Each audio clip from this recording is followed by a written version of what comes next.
COVID-19 is still a threat to the global economy. Most of the global economic activities were halted by this crisis, and the 2020, the year that was everyone was crying about what was happening on the globe, the curve was not showing the same on the stock exchange. We are going to get the explanations more about what happened to the stock exchange in 2020 and 2021, which is going to its end today with Celestine Gwabukumba, who is going to be my guest. This is Ruzige Emmanuel Masantula, and this is the 360 Show. Mr. Celestine Gwabukumba, sure. Welcome to the studio. Thank you.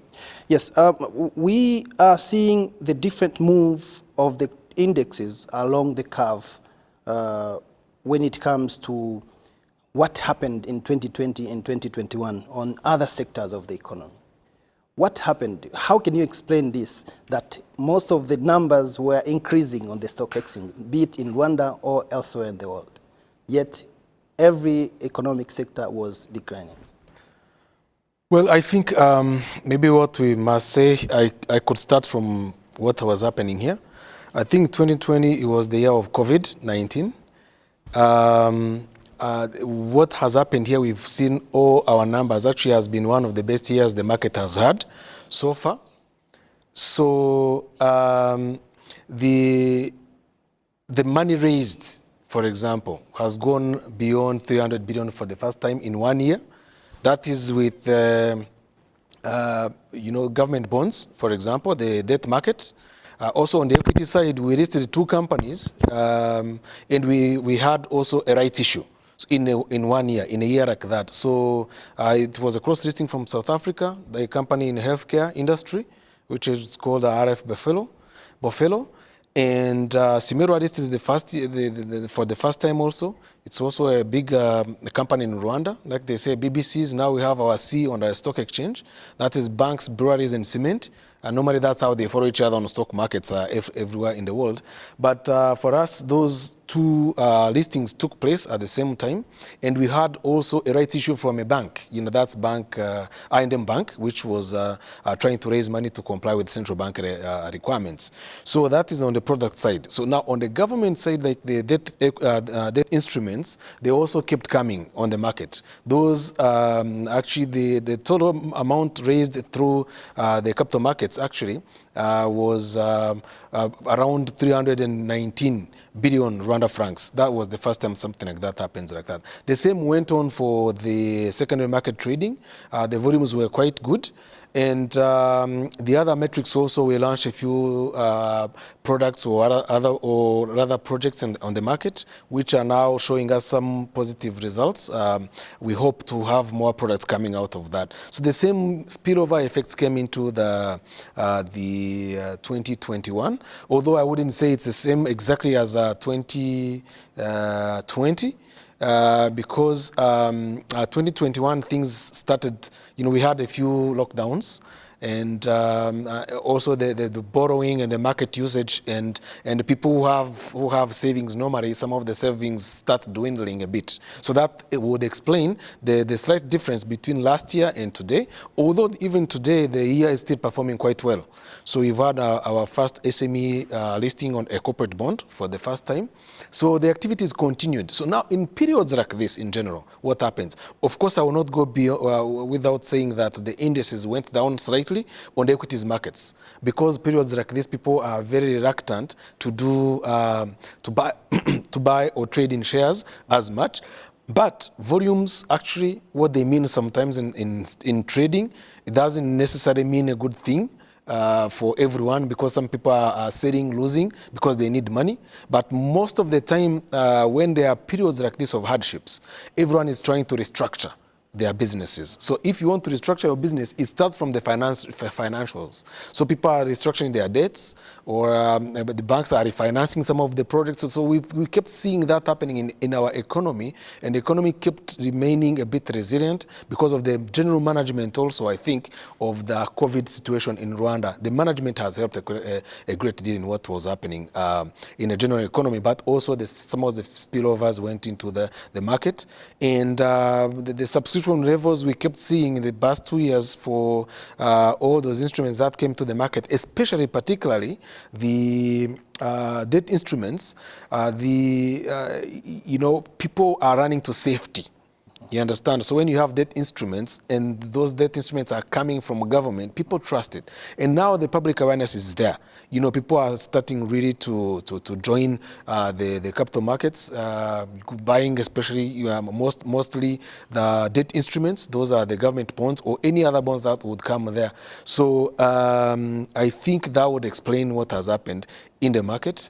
Otherwise, it's not rocket science. Yeah. So with that flattening curve of the effects of the COVID-19 and what was seen to be displayed on the indexes, on the index on the capital market, one would conclude that the stock exchange is not the economy, and sometimes we tend to relate the stock exchange and the economy. What is the relationship between the stock exchange and the economy in general? Well, I think a stock market normally is supposed to be the mirror of what is happening in the economy. Matter of fact, actually, if you go back to what I said just when I was concluding the first question you asked me, I was talking about what happens is not necessarily a good thing for everyone, because some people are selling losing because they are losing money. Others are selling because they need the money mainly. So the mirror of the economy means that the underlying instruments which are listed on the stock market normally are reflecting the general economy.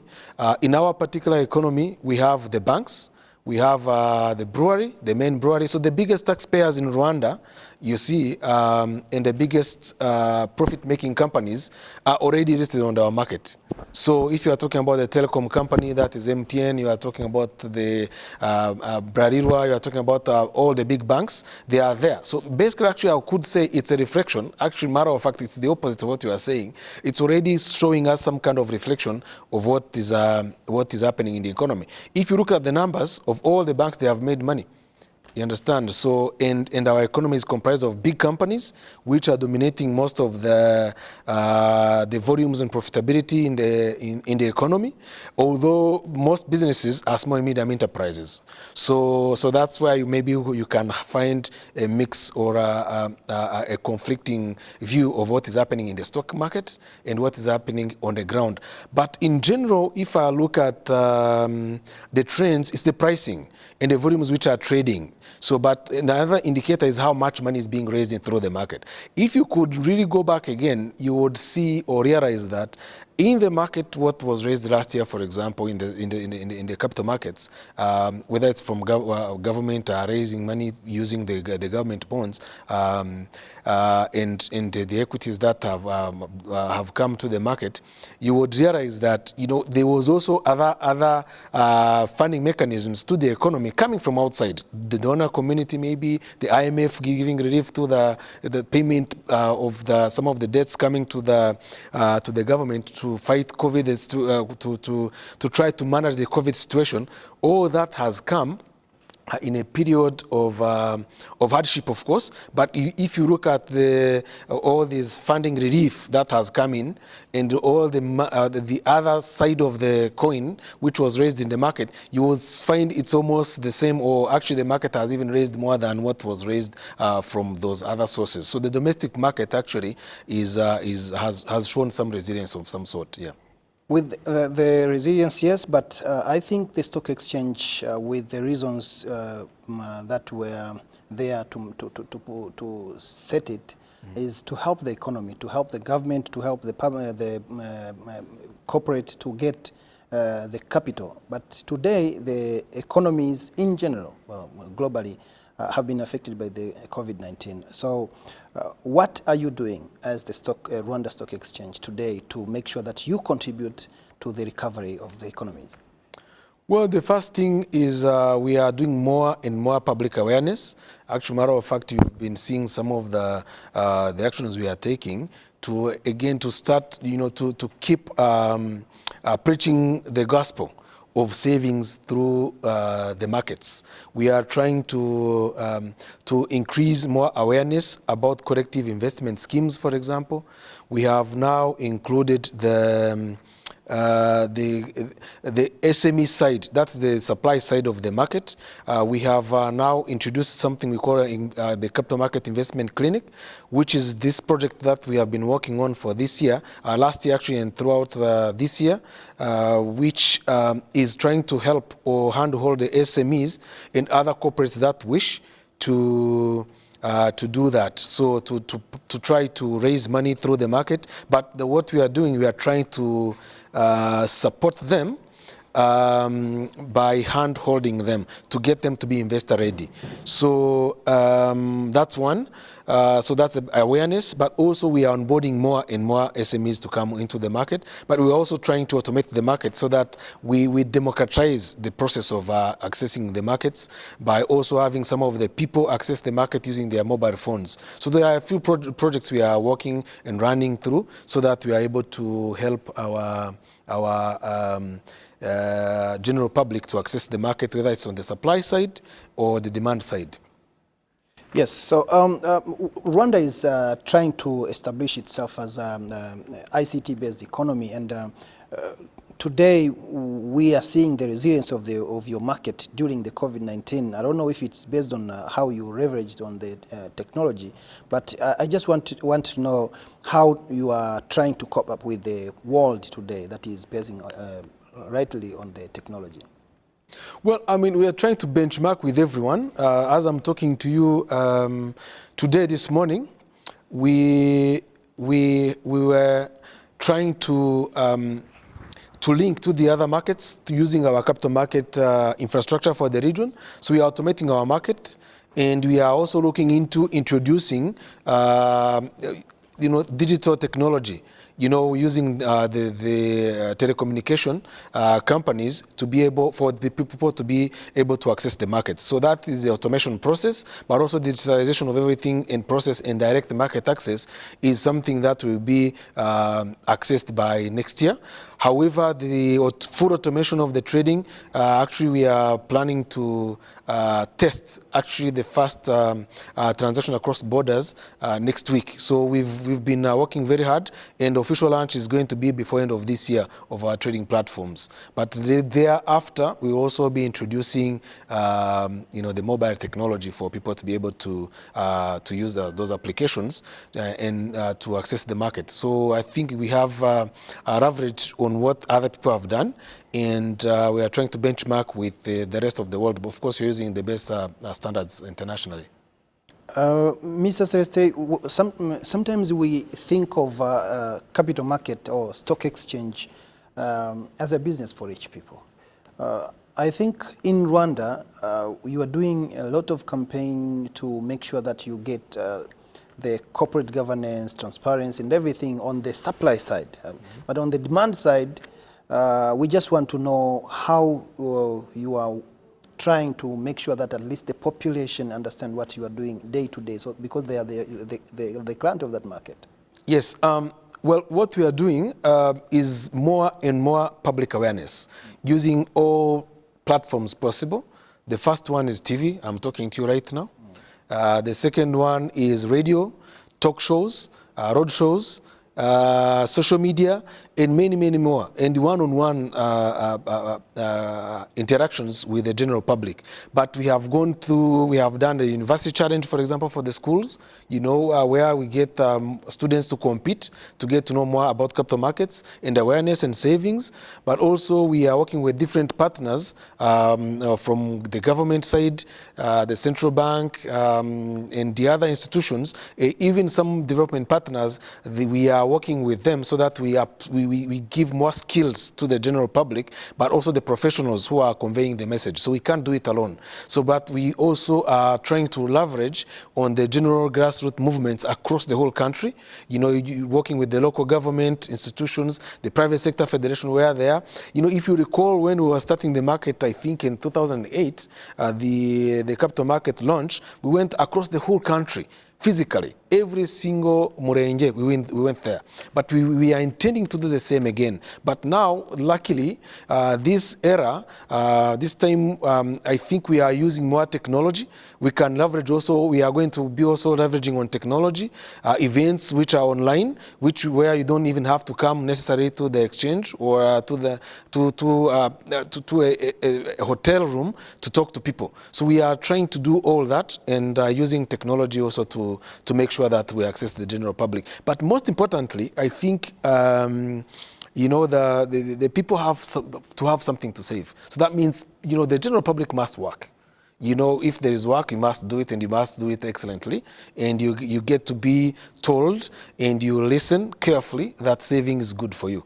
You know, so when you save together and you invest collectively, you can reach big things put together. So I think that's the message you are trying to convey to everyone out there who's listening to us, or people we are going to talk to. That is on the demand side. The demand side is on the side of investors, you know, savers out there. So we keep conveying the same message, because that message doesn't change actually. What can change mainly, mostly, is the means maybe we use, or more resources we can put into. I think we are getting more and more resources and more partners and stakeholders who are trying to help us, especially, this is a big lesson for us. I think post-COVID, people are looking inwards, because wherever you are going to knock, they have their own problems.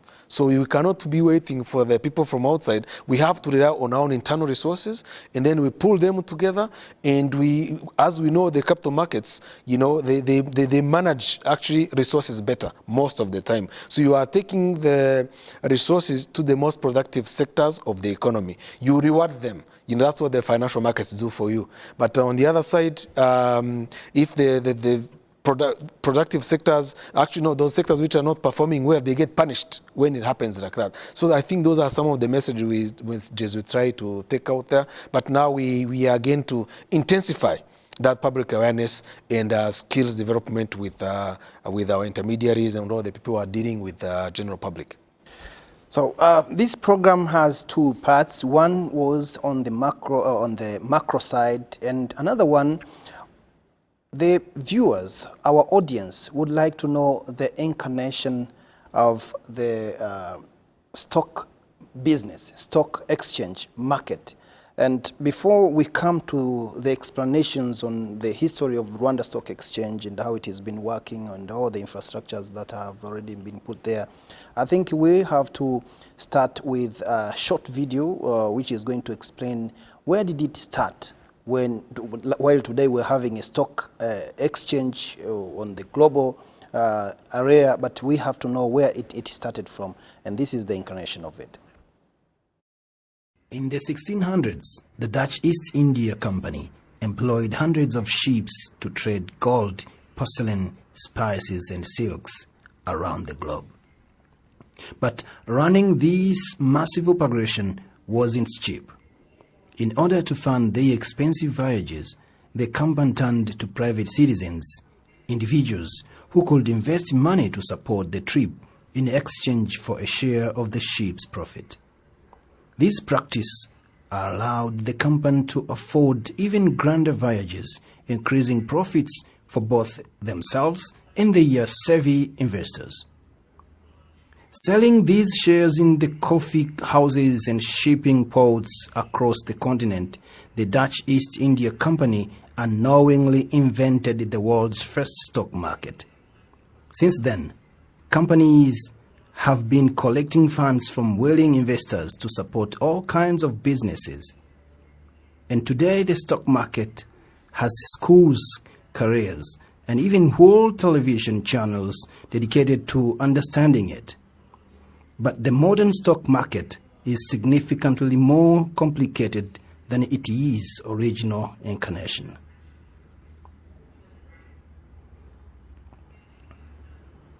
Let's imagine a new coffee company that decides to launch on the market. First, the company will advertise itself to big investors. If they think the company is a good idea, they get the first crack at investing and then sponsor to company's initial public offering or IPO. This launches the company into the official public market, where any company or individual who believes the business could be profitable might buy a stock. Buying stocks makes those investors partial owners in the business. The investment helps the company to grow, and as it becomes more successful, more buyers may see potential and start buying stocks.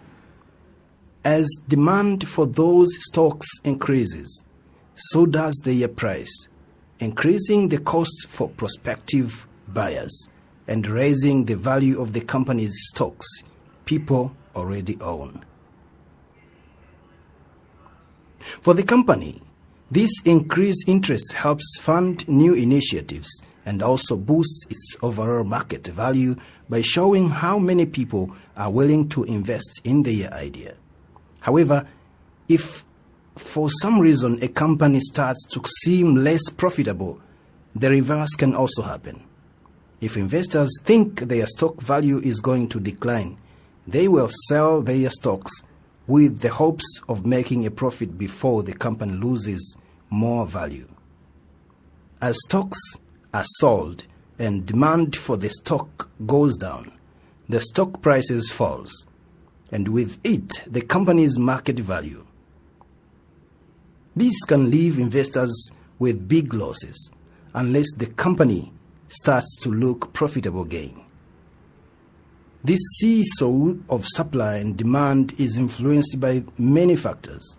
Companies are under the unavoidable influence of market forces, such as the fluctuating price of minerals, changes in production, technology, and the shift costs of labor. Investors may be worried about changes in leadership, bad publicity, or larger factors like new laws and trade policies. And of course, plenty of investors are simply ready to sell valuable stocks and pursue personal interest. All these variables cause day-to-day noise in the market, which can make companies appear more or less successful. And in the stock market, appearing to lose value often leads to losing investors and in turn losing actual value. Human confidence in the market has the power to trigger everything from economic booms to financial crises, and this difficult to track variable is why most professionals promote reliable long-term investing over trying to make a quick cash. However, experts are constantly building tools in efforts to increase their chances of success in this highly unpredictable system. But the stock market is not just for the rich and powerful. With the dawn of the internet, every day investors can do the decision, can buy stocks in many of the exact same ways a larger investor would and sometimes will. And as more people educate themselves about this complex system, they too can trade stocks, support the businesses they believe in, pursue their financial goals. Now, that is how we can explain it in a global way, how this was introduced on the global way. But in Rwanda, in 2011, the Rwanda Stock Exchange started. Though we can start thinking about it with the legal way in 2006. Celestine Wabukumba here is going to help us to distinguish between the capital market or the stock market and the commodity market, so that Rwandans in their context can understand well. Celestine.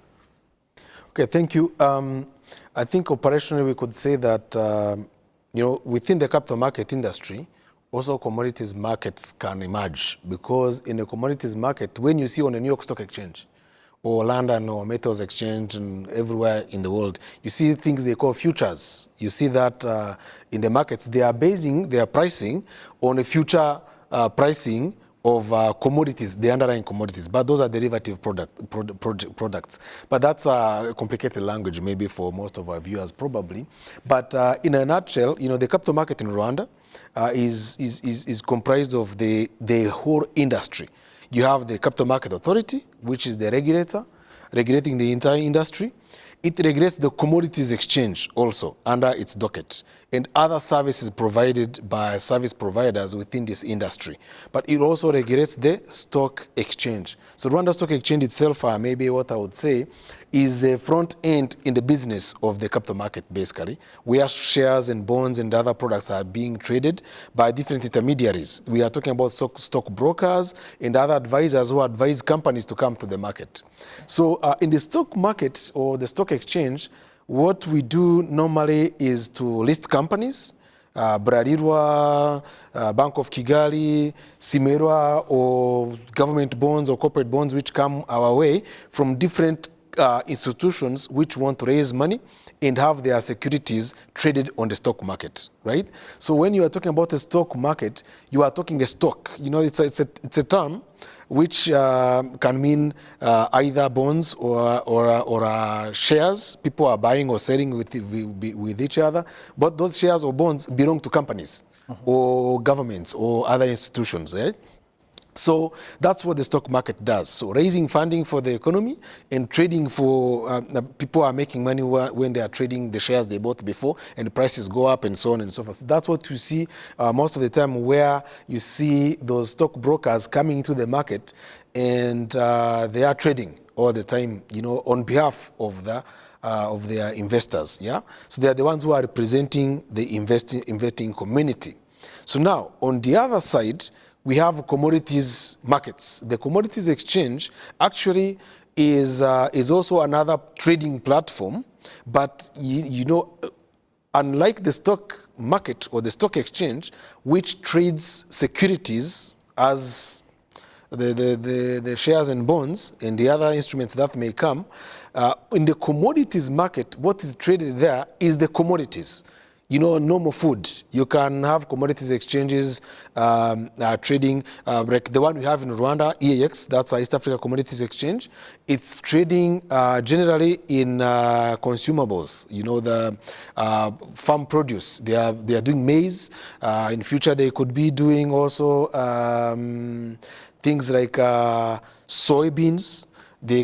Even today, they have different grades, okay, of beans. You know, most of us, we know just beans when you have them on your plate eating. But professionals know different grades of beans and they cost differently. It's like you are buying quality number 1, quality number 2, number 3, and the prices differ. So typical commodities exchanges we have, let's say maybe in East Africa here, is commodities like exchanges that are trading in tea and coffee. Those are very, very popular commodities that are exchanged there. And we can also have in those commodities exchanges, you can also even include metals. You can include extractive products like gold and so on and so forth, but also the derivative products out of that. That's where you see the futures in those markets complicated in the advanced world, New York, London, and the other markets where you see those different derivative products traded in those markets. But otherwise, the main difference between a commodities exchange and a stock exchange, one is selling, is trading in shares of companies or instruments of companies. The other is trading purely in commodities that are normally consumed by people in general, but in big bulk normally. But also, but all of them are treated professionally. So you have someone there representing you when you want to open an account to trade in commodities exchange, because you can't go there and bring your bucket and I want beans. No, you have to have a broker or an intermediary dealing in that commodities exchange who is a member of the commodities exchange.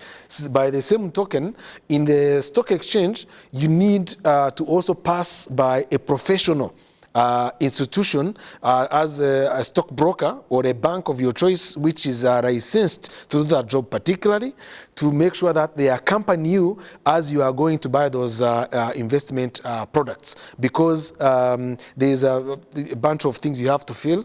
They have to know who you are, what we call KYC, know your client. There are forms you have to fill.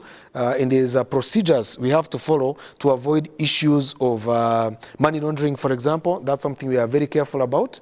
Nowadays, it's very, very crucial for countries, especially like Rwanda. We are aspiring now to be an international financial center. It's very, very important. Today, a bank may just refuse a client bringing $10 million to open a bank account in Bank of Kigali. If that individual is someone you doubt about, you can't open an account for them. The same way we do the same in the stock market. It's very rigorous internationally, and in Rwanda, because we follow the law and the best standards in the world, we are doing the same. So I think that's where the aspect of bringing in intermediaries in all this market, professionalizing what we do, is very important and crucial for both sides, the government, which is trying to make sure that things are orderly, but also for the general public, which needs to be protected. I don't expect, for example, an individual walking in the street knowing that they should be buying government bonds or they should be buying shares. How and why? You know, maybe these people are not suitable for those investments. You see what I mean? Maybe this person should not be buying shares, they should be buying bonds. So that's why where the aspect of advisory comes in, so that they can be getting proper advice. Because remember, this is money people have earned very, very, sweating very much. So you need to preserve every single bit of it and make it grow. Markets normally are supposed to grow your wealth and are supposed to make sure that when you go to retirement, you will not have to rely on your children. Now, with the legal basis, with the legal aspect as you brought in, we would like you to help us to differentiate between what you do as Rwanda Stock Exchange with the Regulator, Capital Market Authority, with what we hear outside. Can we have an institution which is selling shares outside without passing through Rwanda Stock Exchange or Capital Market Authority here in Rwanda? Normally, every business activity in any particular country must be regulated. They are regulated. In Rwanda, what we are talking about is financial services and instruments which are being sold and bought. Remember, you are spending people's money, are not spending. Actually, these actual savers out there, they have earned their money. They want to invest it by buying different instruments on the market, right? So now, having said that, in Rwanda, there are only two regulators in financial services. There is the central bank, which is regulating banks and non-bank financial institutions. That includes telcos nowadays. They're also handling some part of money using Momo and all that. There's some aspect of that which is managed, regulated by the central bank.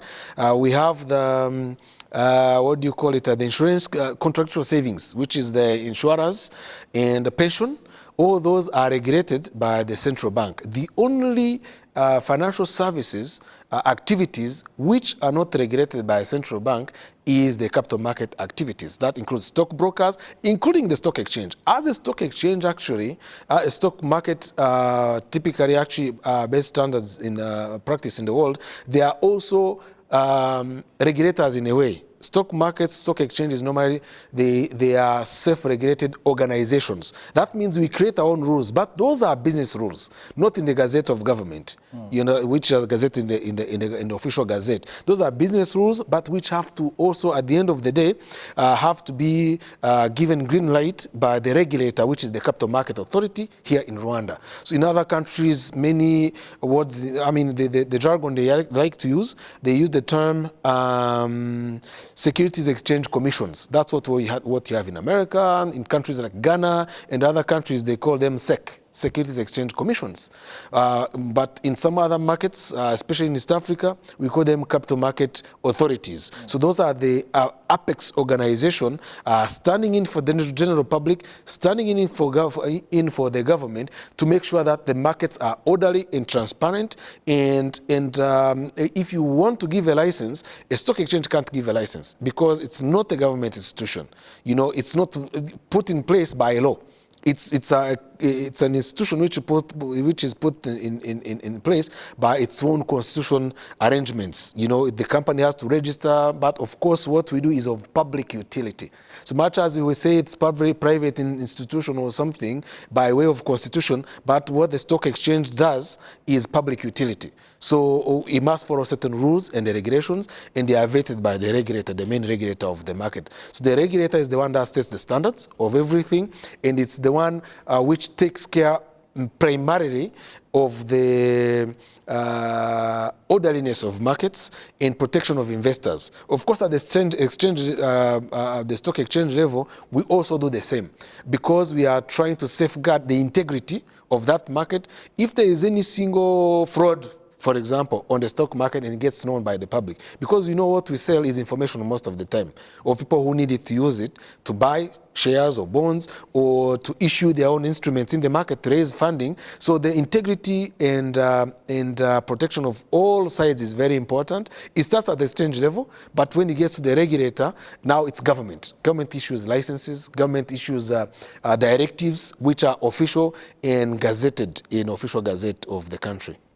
Yeah, so the good thing is that you are the CEO of Rwanda Stock Exchange, not the government, so I would go further on that area. But before we go to how the trust influences the decision making when it comes to the investors, on that point we are coming from talking about, if we have some companies, private companies outside here, telling people that they are selling their shares. You come, you buy chicken.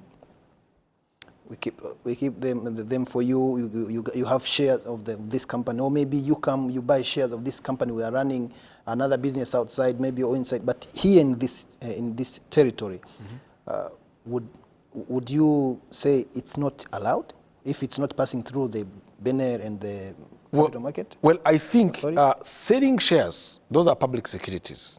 Yeah, as long as you are, for example, sitting with your friends, high school classmates, you decide to create a company, and you say, let's put money together and buy shares, and start business. That is a private business. So you get together, because we have so many private companies which are not listed. So those are companies which are like that. Now, in that area or that space is not really regulated. So now, the moment you get into that space of saying, I'm going knocking door to door, you are advertising, yes, that is already illegal. Actually, that is punishable by law. There is financial sanctions around it. There is also imprisonment around it because it's completely illegal. You can't be selling securities, claiming selling shares to someone, yet you are not a licensed member. This is what I'm talking about outside. It's yes, here. It's not really allowed because you must be licensed, okay, by the authorities. The authority here in Rwanda we know of licensing people is the Capital Market Authority or maybe the central bank for other financial services activities. If you are someone is coming selling you pension products and they are not coming from RSSB or they are not coming from maybe an insurance company which is regulated by a central bank, you know you are being you are not safe. And I actually should be reporting to the nearest authorities, definitely. Yeah. But we also have some customers of one financial institution, which is not going to be mentioned here in this program, who are called the shareholders, though they don't get dividends, but it's not listed on the Rwanda Stock Exchange. How do we define that? Well, you know, a shareholder can be a shareholder as long as you have paid your money to buy shares in a company. So those things can be done by private placement. That's the issue I was telling you earlier. If you have your own cooperative, there is a way cooperatives, for example, are registered. So you have shares in your cooperative. The law governing cooperative movements normally, require everyone to be equal. One voice, one share, right? Even contribution is the same when you have a cooperative, right? And they have their own governance, their own regulator. So that's not financial instruments as such. You are just getting into the cooperative movement on its own. So now there are things they call Vimina. Those things, most of them are illegal, by the way, because they are not registered. Most of them. They are informal. They are very informal. They are very informal. And if you lose your money, no one will. You will not claim anywhere. You cannot go to anyone. You can't tell RDB you have registered. You can't go to RGB. That's the Rwanda Governance Board. You can't go to the Capital Market Authority or Central Bank. Say, oh, by the way, we have created a kimina of giving each other money. You're lending each other money. By the way, did you know that any lending activity in Rwanda must be regulated by a central bank? Any lending activity. You are either a bank or microfinance. So now someone starting lending that Rambere, by the way, almost. But through the Bimina, they are also supposed to be regulated. But of course, this whole thing is about, they are not created just to deceive, I don't think. But there are so many of those which have come as pyramid schemes. And those are very dangerous. The pyramid schemes, or what we call Ponzi schemes also in these industries, as those schemes where people just create something and they tell you to bring more people. The more people you bring in, the more money you're going to make. Most of the time they are talking about exorbitant profitability. And I don't know any of them which has been ever successful. They are successful for the people who go there first. But those who come after, they cry. It happens all the time. Let's go back to the Rwanda Stock Exchange and how the trust influences the decision making. Well, I would say that trust and confidence is what make people vote for their leaders. Yeah? Trust and confidence is what makes you marry your wife, right? So trust and confidence in business comes with how you conduct your business. So now the stock market, when they are created for three things. The stock exchange here or the capital market is no different. Our stock exchange was created to help the economy, to assist rather the economy or in the development of the country by way of raising long-term financing for businesses and government in general, okay, without any exception. That's on the supply side. These productive sectors of the economy which are looking for the money, they can use the platform of the stock exchange or the stock market to raise those funds from different investors across the globe. So, on the other hand, it was created to get that platform to use it for savers out there. Those people who have made their money in their own farm, instead of buying more seeds, they take some small money, they put that money aside to buy those instruments which are sold and bought in the stock market. You understand? So that is the supply side for the companies or the institutions or projects. And the other side is the demand side for those people who have money, they put aside to be able to invest it for their own future. Okay, that's number two. Number three, which I always value it as the most important aspect of that, is that trust and confidence I was talking about. Good corporate governance. Good corporate governance comes with accountability.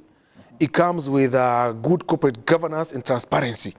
You understand? So at the moment you start going in the public, you say what I'm saying, you are saying it with confidence, you are not going to be lying to the public because everyone will know tomorrow. So now the trust that is built through those structures, they are internationally recognized. We have IOSCO principles, which are those principles that govern securities markets across the globe, the same way we talk about ISO, for the general standards internationally.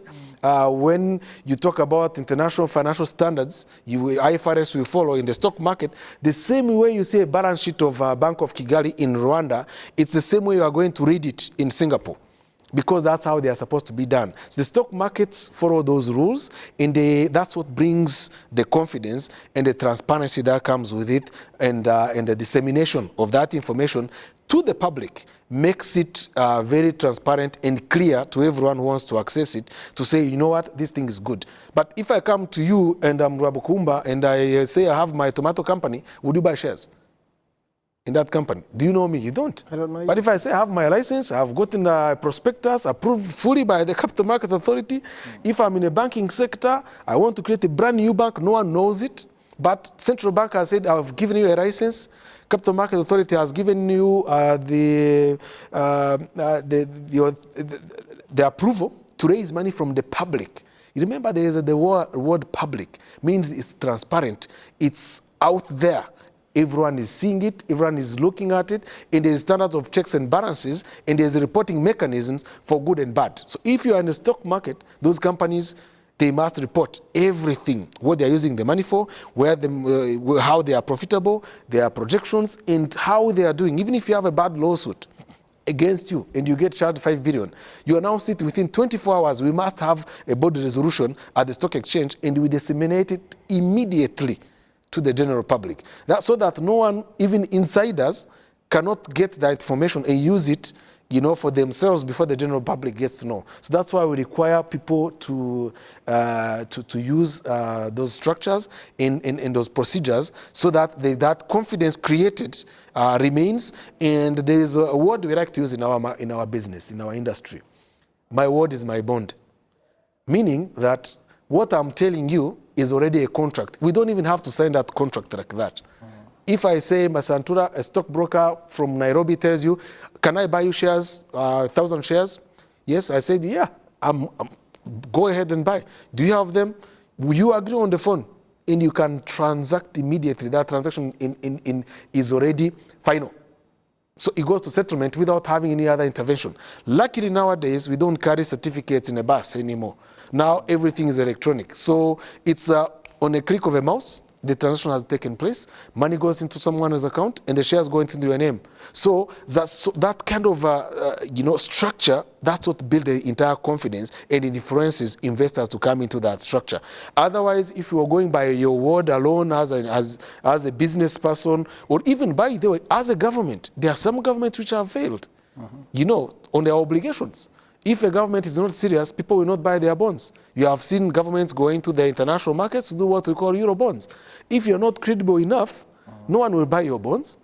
Or if they buy it, they will buy them maybe as junk bonds, and then it will be expensive for you to pay back. But there are always those structures which are internationally recognized, which bring in the confidence from the general investing public. That is why you see someone buying shares in China without having set their feet there. Or you see some investor from Tokyo buying shares of Bralirwa. I have a client who has spent more than 10 years in London, and I just connected him to one of the broker here, and he has just bought shares of a certain company here for more than 10 million. You see, so without you see, coming here they don't have to come because those are structures which are internationally recognized. So, and that's very important. So now actually our call all the time, we are talking about public awareness, whether it's on the supply side, that is companies out there in the private sector, or whether it's on the demand side for those investors, or people don't call themselves investors, because they think we have small money. No. An investor is someone who can afford 2,000 francs today in Rwanda. You can buy units of Aranite. Iterambere fund, you can start as little as 2,000 francs. You buy units in Unit Trust of Rwanda. You understand? And that Unit Trust of Rwanda is holding a portfolio of instruments which are rewarding every 6 months or even every other day, because they come into the market because it's a managed fund. Aguka fund is doing the same. There are so many other funds which are going to be created. I can feel it. We can see some people are trying to create different funds to invest in the market. So that situation tells you already that you can be an investor without being rich in a sense, but you can become rich over time. Constructing on that trust and confidence on what business, what the companies are doing, is it the reason why we're still having few companies listed on the stock exchange? Is it the reason why you established the investment clinic?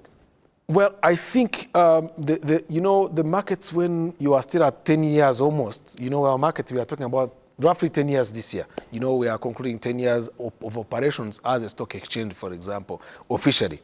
That is the first company, typical Rwandan company, has listed their shares. That's when we launched the stock exchange back in 2011. So the structures normally trust big companies. Like you were saying, public awareness, someone taking their money and coming to buy things which are intangible. Shares, you can't see it. You understand? You cannot see a share. But you are told there is a share. It's represented by some paper. Nowadays, it's some electronic form. But people have now started trusting their phones to pass on money with each other. Before, it was unheard of, right? So that's technology. But the principles are the same. So once you start the market, you start with big companies. And it is a long process to convince someone that is the supply side. Always we are talking about the supply side and the demand side. Infrastructure, soft infrastructure, we have put a very robust soft infrastructure. That is the legal frameworks, the platforms to do what we need to do at the highest international standards possible. Because we came without any luggage, You know, back from the past, we just leveraged and we took advantage of what was existing and we customized to our own market needs, right? So, but that one, if you build the road, you need the cars to come in. Now the cars in the capital market, after the legal framework and the soft infrastructure, we need the products, that is the companies, to convince a ABC company, a private sector company, completely private sector, to open up their shareholding, okay? And you know how it is, even in our own culture, we don't like to say the truth all the time. You understand? About small things. Now, later on, the bottom line. Rwandan culture? Well, I think it's an African thing. People don't like to be known what they are doing sometimes. So now convincing someone to sell a part of his company, immediately they say, oh my God, I'm losing my control. You understand? But they forget that Bill Gates only less than 4% in Microsoft and he's still one of the richest people in the world. Less than 3 actually. No? You understand? It's less than 3 now. You understand? But he's still one of the biggest richest people in the world. So now that's one of the reasons that companies were reluctant in the beginning, mainly, not trusting the structures, not trusting opening up their shareholding. But as time comes, it comes slowly. So, but if you want to also inspire the confidence, the requirements are not easy. You know, when they ask you to have good corporate governance, they say, by the way, one of the rules they tell you, if you want to come to the market, forget about family. If family is qualified, yes, you can give them a job. But you have to have also independent directors in your company. You have to show your accounts. The books of accounts have to be one you show to Rwanda Revenue Authority. And you have another one, the same one is the one you have to go to the bank with, or the Capital Markets Authority. Are you ready for that? Most people are not in the business community. Most people are doubting, not. Trust me. They're not. Trust me, most people are not ready for that. So now, that's why you see they talk about BBCs in stock markets when they are coming up. Okay? BBCs means banks, breweries, and cement companies. Most of those companies, they normally come from a structure of good corporate governance. You have no choice. You are a public utility. You understand? Most likely you are governed, you are regulated by a central bank somewhere, and you can't escape the central bank and start, faking numbers, for example, or mishandling your governance, you see? Because you are handling public money. So, so that's why you start with those big companies. There is a reason to that, because the requirements are very tough.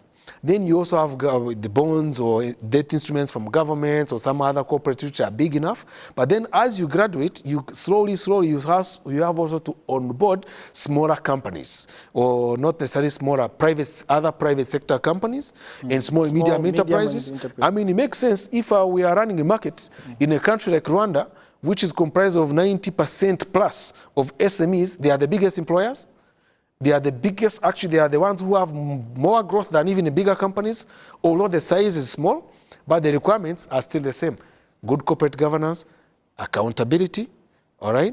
Profitability. Those 3 things have to come. So that profitability comes with the viability of the business itself. Now, how the business is managed is also important. So now you go to tell someone who's just registering his company at RDB, starting to talk to them about listing their companies, they are looking at you as if you are crazy. What they are looking for is money just to go. But the money coming from the public has requirements and conditions. That is why actually things take time to bring more companies on board. There's that convincing part. There's buy-in. There's also understanding. There's skills development and gaps you have to do for the intermediaries or people, service providers, policymakers. You understand? Privatization is one of the key messages, key areas which normally typically provide an avenue for products that go to the markets. You understand? So if a public asset wants to be privatized, you don't necessarily have to sell it to one guy who has a briefcase. You just could sell it to the market. People are ready, they will be ready to buy it. I mean, everyone would love shares coming from a government company which can be run better with better governance and things like that. So those are things that happen. So now the creation of for example, the investment clinic we have started and the launch of our SME market segment at the exchange was created because of that, to cater for small and medium enterprises and other corporates which are yet to use the capital markets to raise their funding and come in the limelight. So, but even after creating that, you realize that, they still have a lot of cleaning up to do. The cleaning up is making sure that you are having the good corporate governance, you are clean enough, you are ready for the market. You are ready actually to be transparent. If you are dressed in your boxer, can you go in the street in your neighborhood? You don't. You have to check. You have to have a nice, yes, you have to get out when you are clean. So the companies by the same token, when we are talking to the small and medium enterprise through our clinic project or the other market structures we are trying to make sure that they are clean enough, because your closet, when you come into the public, you not be able to hide anymore. You understand? So you have to clean your closet first, then the visitors come into your house. You understand? Now you are no longer the only shareholder.